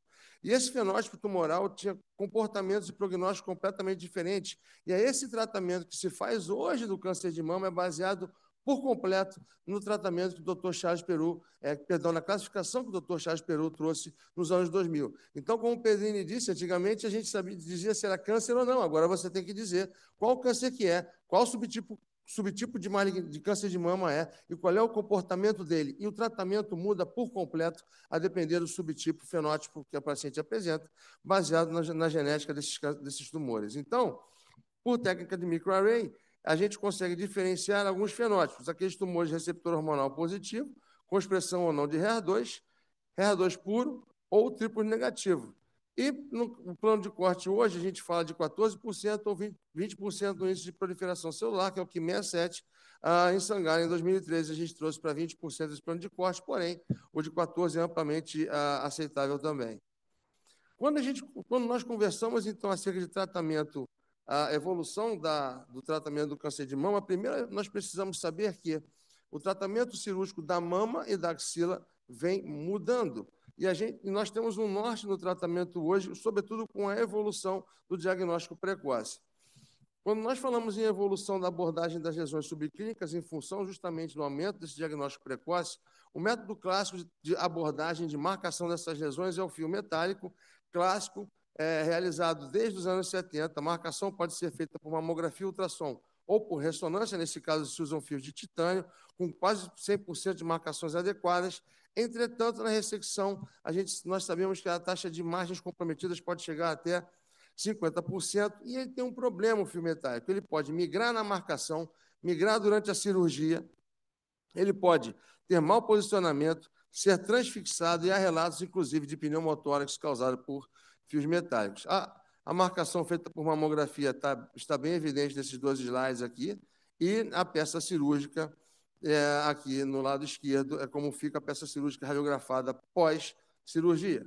Entretanto, evoluindo na marcação pré-operatória, no Instituto Europeu de Oncologia de Milão, no ano de 1996, se desenvolveu uma técnica cuja sigla nós chamamos de ROL, que é Radio Guided Occult Lesion Localization, com a injeção de macroagregado de albumina marcada com tecnésio 99. O macroagregado é uma molécula pesada, ela fica na lesão em volume pequeno, até 0,3 ml, numa dose inicial de 10 mg, injeção de 0,2 de contraste iodado após, para justamente se ter um controle radiológico da marcação da lesão. Aqui no Brasil, nós fazemos também com a injeção de ar, que dá um contraste bem interessante na região. Em 2002, houve uma pequena mudança, o uso da gama-câmera por 10 minutos, a peça sempre sendo radiografada no pós-operatório, possibilitando também a utilização de patologista na sala para lesões de mais de 1 centímetro. E a taxa de identificação e remoção dessas lesões é excelente, é de mais de 99%. Sou suspeito para falar porque foi exatamente essa técnica que foi minha tese de mestrado, minha dissertação de mestrado e minha tese de doutorado. O que nós vemos utilizando essa técnica? Um tempo de marcação da lesão e tempo de cirurgia menores, a localização é mais centralizada na peça, com menos quantidade de parênquima desnecessário removido, uma cicatriz em geral do ponto de vista estético melhor, com menos dor no pós-operatório, o tempo de internação pode ser menor, a paciente por vezes pode ser internada inclusive em day clinic, e é um método mais fácil de marcação pelo radiologista, que o radiologista considere, quando comparado com o fio, e para o cirurgião também. Na prática, quando a gente vai para a cirurgia radioguiada, voltar para o fio metálico é um grande retrocesso. Não são, o fio metálico não é um método inviável. Entretanto, quem se habitua a fazer a cirurgia radioguiada, voltar para o fio metálico realmente complica. Enfim, a marcação aqui é feita por mamografia. A gente tem à direita a marcação, o contraste com ar, à esquerda o iodo. Qualquer um dos dois, sendo bem feito, não tem o menor problema, é facilmente identificável a lesão. A marcação pode ser feita também por ultrassom e a alteração de ecogenicidade da injeção do ar denota em tempo real que a lesão está sendo, ou do iodo, que a lesão está sendo adequadamente marcada. Essa lesão, então, na marcação, a gente marca a projeção cutânea da lesão. Esse aparelho, que é o Gamma Probe, ele apita e mostra em números o quanto há de captação da lesão, se abre, se disseca e remove a lesão. Depois disso, a peça pode ser radiografada e testada fora da ex vivo, que nós chamamos, né, fora do leito cirúrgico, faz-se a captação e depois, então, no leito cirúrgico, se verifica a captação zerada. Uma outra forma de se conseguir marcar essas lesões é com semente de iodo 125, uma técnica inicialmente realizada pelo Dr. Charles E. Cox, na Universidade de Tampa, nos anos 2000, 2001. Essas sementes de iodo são aquelas mesmas utilizadas para a braquioterapia de próstata, com uma tolerância excelente, baixa dose de absorção. A vantagem é que ela tem uma meia-vida de 60 dias, portanto, ela pode ser colocada, segundo os trabalhos, até 5 dias antes, mas já tive pacientes que precisou adiar a cirurgia por conta de quadro gripal e as sementes continuam operantes. Ela evita a superposição com o tequinésio no cenário de biópsias de linfonodo sentinela, evitando um fenômeno que nós chamamos de shine-through no quadrante superolateral da mama, onde, quando se faz a injeção do tequinésio 99 marcado por fitato ou por destran, ele migra para a axila em busca e marca o linfonodo sentinela. Quando se faz a injeção de macroagregado de albumina para marcação da lesão subclínica, ambos os sinais podem se superpor e isso pode dificultar um pouco a dissecção. E a semente de iodo não deixa esse tipo de situação acontecer. São dois radiofármacos diferentes. Então, aqui nós temos a marcação na mamografia, a localização intraoperatória e a radiografia da peça com a presença da semente de iodo. Esse trabalho foi publicado justamente acerca da inserção de sementes de iodo no grupo aqui do Rio de Janeiro, onde eu tive a honra de fazer parte, junto com o Dr. Maurício e outros colegas de ótimo padrão. Vejam que nós já temos mais de 1.700 sementes utilizadas em mais de 1.400 pacientes. Hoje, está chegando no Brasil o Scout, que tem basicamente um aparelho ele é um radar para emissão de sinais magnéticos. Ele tem esse aparelhinho aqui embaixo, ele é inserido por mamografia ou por ultrassom, ressonância não, e ele tem um contador que capta justamente o sinal que vem desse aparelhinho aqui de baixo. Hoje, ele consegue captar nas 4 direções. A limitação é que ele só consegue captar a partir de 6 centímetros e a outra limitação é que cada aparelhinho desse, cada sinalzinho desse custa R$4.000. Ainda é uma realidade pouco acessível para a população do Brasil como um todo. Falando em mastectomia, nós tivemos a oportunidade de ver surgir nos últimos anos a cirurgia robótica da mama, principalmente, sobretudo no que diz respeito à mastectomia subcutânea com reconstrução imediata. Não é uma cirurgia que evoluiu de maneira importante na entrada nas cirurgias mamárias, mas qual seria o racional? Evitar a incisão de pele na mama com necrose do complexo areopapilar e da pele da região, não permitir o desvio ou deformidade no complexo areopapilar, obter incisão estética e pouco visível fora da mama, permitindo um acesso adequado sem uso de afastadores e preservando integralmente a pele da mama. Bom, os primeiros trabalhos foram realizados pelo grupo da França, outros grupos na Itália, Taiwan, agora inclusive no Brasil se faz a cirurgia robótica, se usa esse robô que chama o Da Vinci, ele agora está em uma última geração. E qual é a vantagem? Se dá uma visão em 3D, as extremidades são articuladas, filtra os temores do cirurgião com uma magnificação de 5:1, permite acoplar um console que funciona como um carona e permite mais refinamento nos movimentos cirúrgicos. O termo que se dá é cirurgia de nipple sparing por robótica, ou robótica nipple sparing mastectomia, ou seja, polpa, areola e mamilo. A reconstrução é feita ou com implantes ou com glande dorsal. Inicialmente se usavam 3 pontos de entrada, essa era a forma que os franceses tratavam. Depois se evoluiu para um porte com 2 entradas, e hoje eu tive no Instituto Europeu de Oncologia de Milão, agora em setembro, eles têm um porte de entrada única que facilita o docking, a entrada do robô na paciente, e permite uma melhor visualização e manipulação do braço do robô. Problemas técnicos são que mamas grandes, com pitoses maiores ou mais volumosas, são mais limitantes, não tem como se fazer a técnica por conta das dificuldades de correção justamente de ângulo e colocação do implante. Quando é que se seria, então, mais utilizado, no meu ver, pacientes em cirurgia redutora de risco, sobretudo BRCA1, BRCA2, mamas pequenas, não pitosadas, pacientes magras teriam algum benefício desse tipo de cirurgia. Mas é uma cirurgia que, apesar de não ser muito realizada, vem ganhando algum espaço, sobretudo na Europa. Eu conversei muito com o Dr. Mário Hitchens lá em Milão, e ele falou para mim que efetivamente vem ganhando espaço. Mais importante é o que o Pedrini falou: procurar reconstruir sempre que possível a mama da paciente e corrigir a assimetria do lado contralateral. Hoje, a única situação que eu não vislumbro, e acredito que tecnicamente seja o que... Acredito não, tenho certeza, é o que está nos guidelines e nos livros, só não se reconstrói paciente com carcinoma inflamatório. De outra feita, as pacientes devem ser reconstruídas e terem simetrização contralateral. Isso está previsto, inclusive, em lei. Quando nós falamos de axila, nós vivemos a década do descalonamento do tratamento axilar. Diria até mais do que uma década, desde 2 décadas isso já vem acontecendo. Com a cirurgia upfront, nós podemos dizer que desde os anos 2000 e um pouquinho, vamos botar aí 2001, 2002, a absorção da técnica do linfonodo sentinela veio para ficar e se mostrou eficaz, oncologicamente satisfatória, principalmente no trabalho no NSABP-B32, onde mais de 5.000 pacientes com axila clinicamente negativa eram submetidas somente à biópsia do linfonodo sentinela, e aí pode-se usar tecnécio ou azul patente para curar o linfonodo sentinela, e comparava-se com o braço, onde essa paciente também passava por esvaziamento axilar.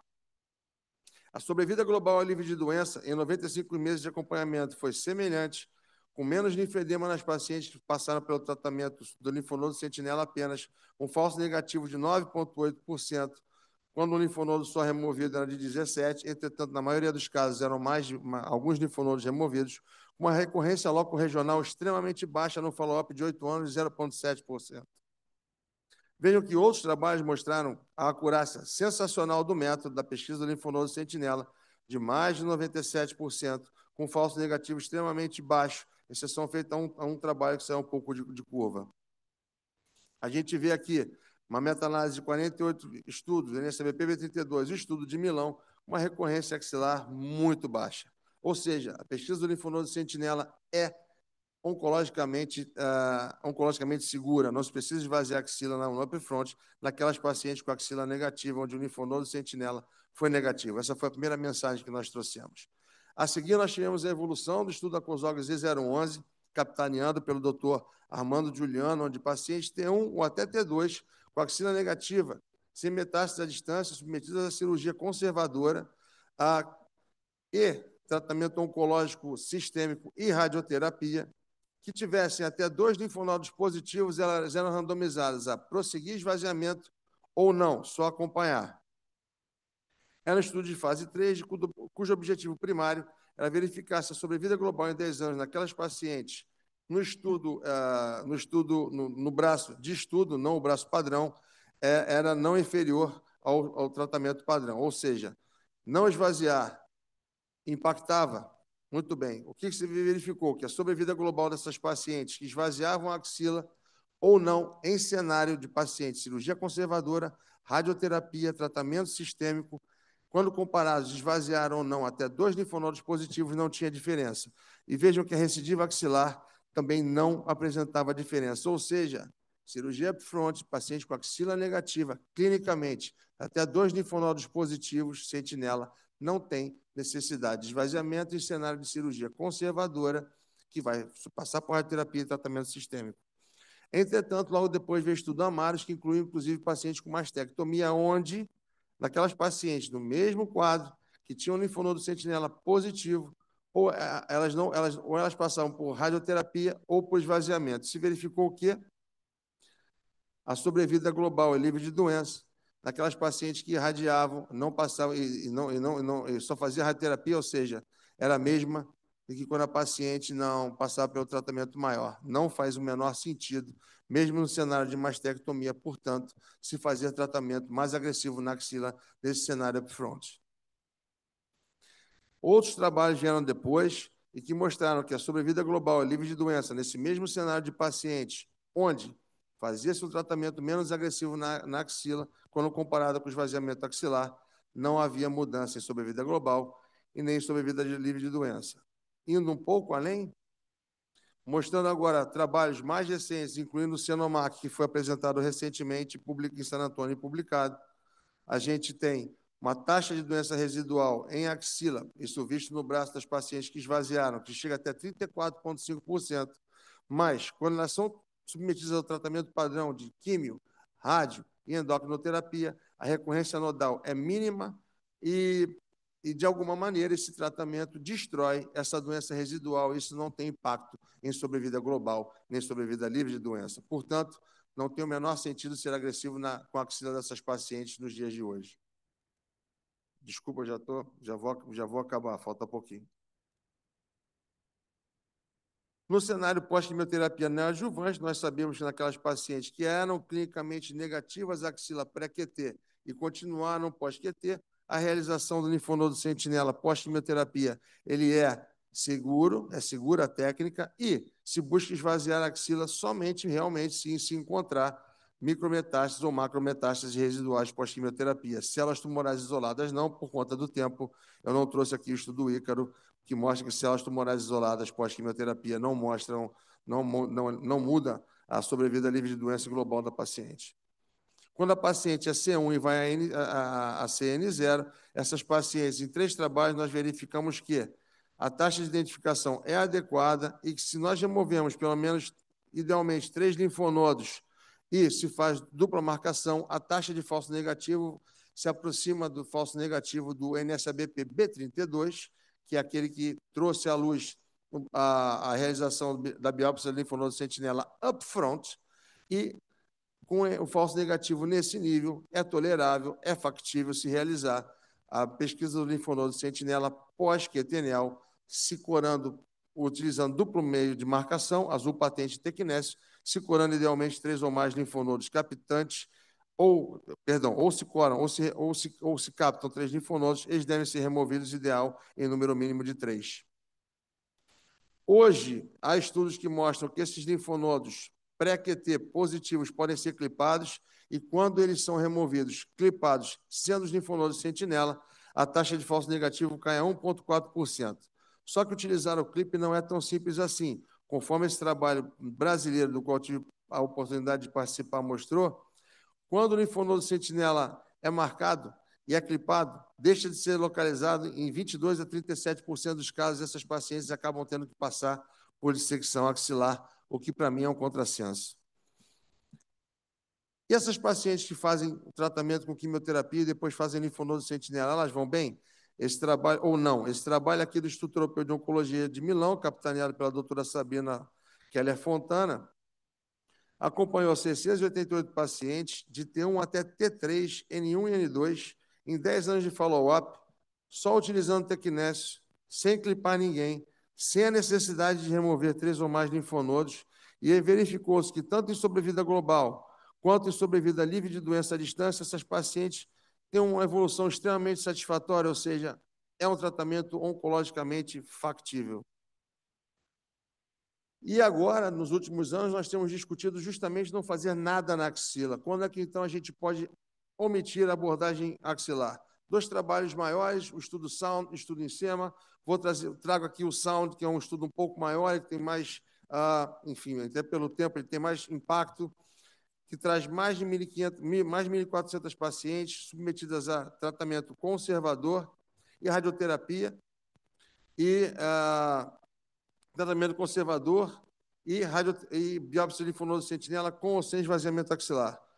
O braço experimental aqui em azul, o braço padrão em verde, e essas pacientes, obrigatoriamente, elas têm que ser até T1C e o ultrassom axilar prévio tem que ser normal. Média de follow-up de 5 anos. Então, paciente, axila clinicamente negativa, ultrassom normal, até T1C, fazer ou não abordagem da axila. A enormidade das pacientes tinha mais de 50 anos, eram pacientes, na grande maioria, tumores luminais, e o que se verificou foi sobrevida livre de doença nessas pacientes quando se abordavam ou não a axila. Muito semelhante, muito semelhante. A sobrevida livre de doença à distância, muito semelhante.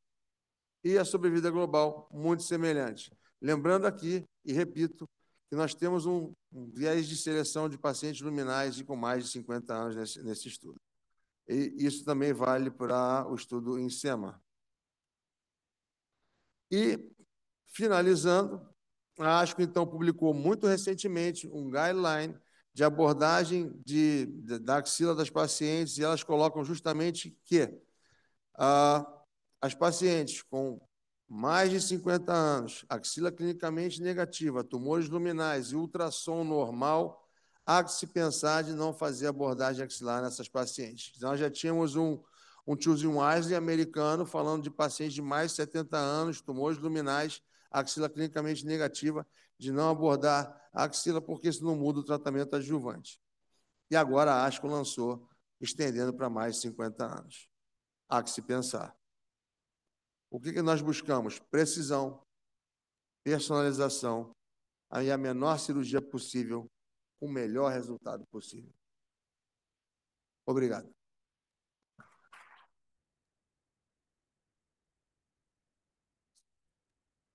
Parabéns, Rafael. Convido para vir para a mesa. Eliette, por favor, presidente, conduzir a discussão. O simpósio está aberto para discussão. Um acadêmico quer comentar?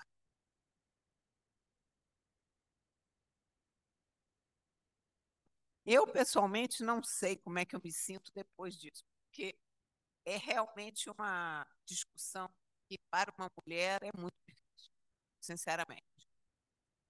Então, não sei o que dizer. Bom, presidente, eu queria, então, de licença, eu queria fazer uma pergunta aqui, aproveitar que a doutora Clarice está aqui, porque você falou muito sobre a questão do câncer de pulmão e o tabaco. Essa academia tem, ultimamente, feito uma luta muito grande em cima desses vapors, né? Desses cigarros eletrônicos. Eu queria saber se já existem dados, já tem na literatura, mostrando o impacto desses vapors em relação ao câncer de pulmão, que a gente sabe que muitas outras doenças inflamatórias pulmonares estão surgindo, mas se já existem estudos a longo prazo e se o Rui também gostaria de fazer algum comentário sobre isso, um especialista em câncer de pulmão. Obrigada pela pergunta. Isso tem sido um assunto recorrente, inclusive nas faculdades de medicina. Eu dou aula na graduação. Recentemente, eu perguntei aos alunos quem já fumou cigarro. Eles, claro que não, professor. Eu falei, vaping. Aí alguns já levantavam a mão. E, na verdade, não. Eu costumo, quando tem essa pergunta, mostrar aquela curva clássica do aumento de tabagismo no mundo, seguido do aumento da mortalidade por câncer de pulmão. Então, um gap de mais ou menos 20 a 25 anos para você começar a observar isso na epidemiologia. Então, a gente não vai conseguir ver dado clínico, mas tem dado pré-clínico e tem dado de correlação de que o número de carcinógenos potenciais dentro de um vaping é maior do que o número do próprio tabaco. Além do fato dele ser manipulável, então você não ter tanto controle do que está ali dentro. E a carga de nicotina do vaping, ela é até 10 vezes ou mais maior do que a do cigarro. Então, eu acho muito difícil e acho temerário a gente esperar 20 anos para poder fazer essa correlação epidemiológica. Então, esse combate. E é uma pena, porque o sucesso que o Brasil teve no combate ao tabagismo, a gente espera que ele se perpetue, porque no mundo todo o que a gente tem visto é que está sendo feito de uma forma leniente, né, a impressão, a liberação do vape no mundo.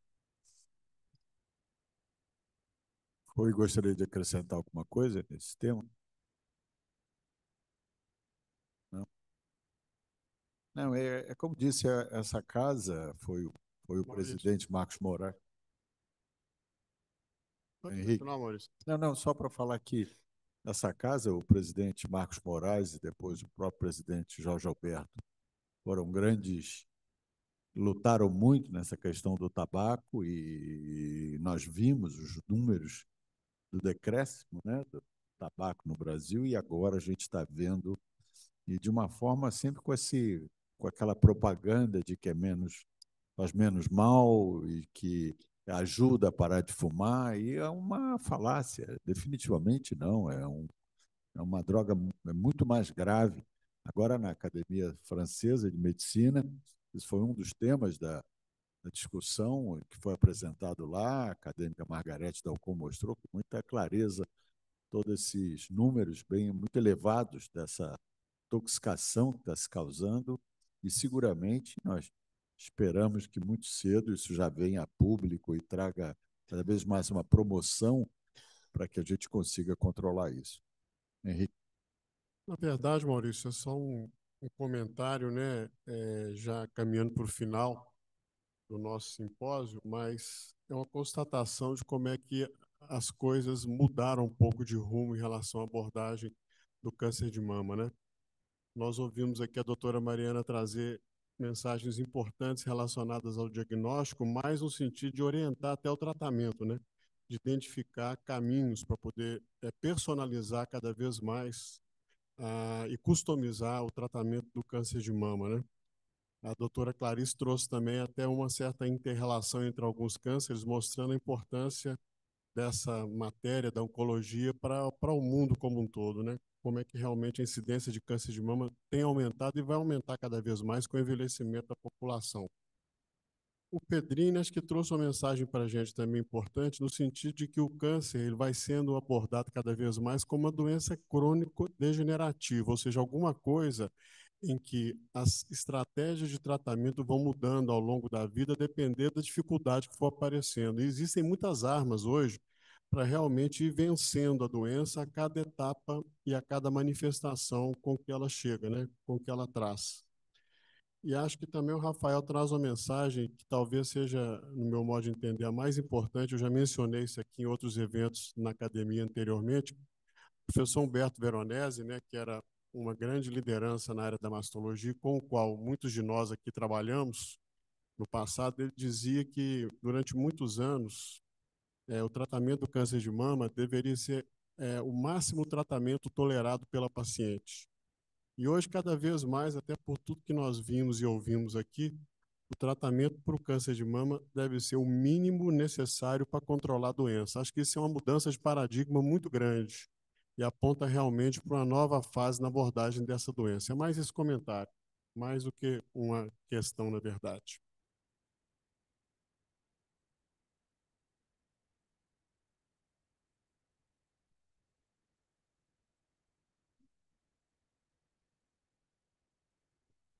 Eu só queria complementar isso que o Henrique falou.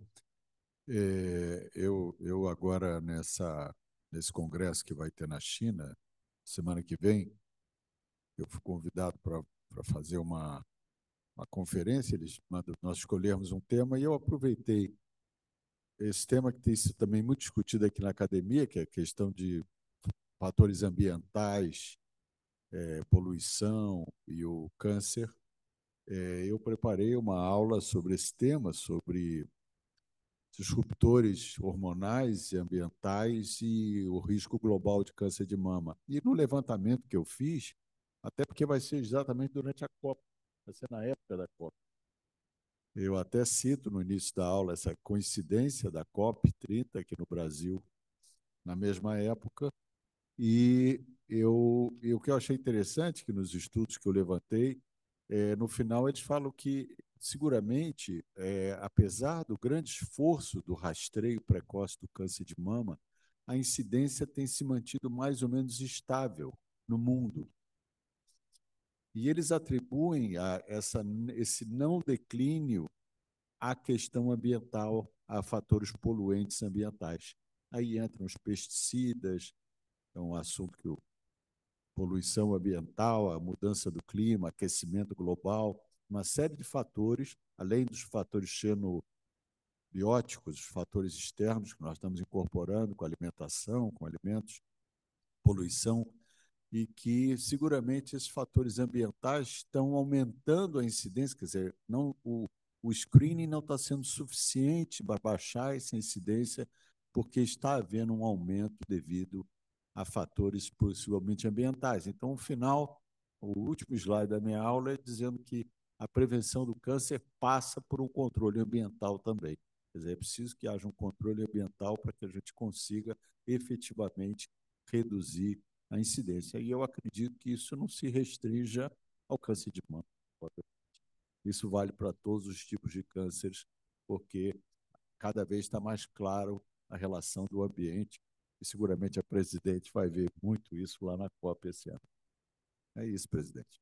Mais uma vez, muito obrigado aí pelo apoio a esse congresso, esse simpósio. Eu queria agradecer aos acadêmicos Maurício Magalhães e Henrique Salvador, e também ao doutor Ézio pela presença e a todos os palestrantes. Eu acho que, para mim, pelo menos, embora eu até agora não tenha tido nenhum problema, câncer é uma doença muito impactante. Então, eu tenho, como é que se diz, mixed feelings, todas as vezes que eu escuto a respeito, mas eu acho que é muito importante que a gente discuta, embora eu acho que não é uma discussão fácil. Eu quero desejar a todos uma boa noite, agradecer pela presença e estaremos aqui na próxima quinta-feira em um dos dias do congresso organizado pelo doutor Antônio Braga, e acho sobre a história da medicina, que será bastante interessante. Muito obrigado a todos. Boa noite.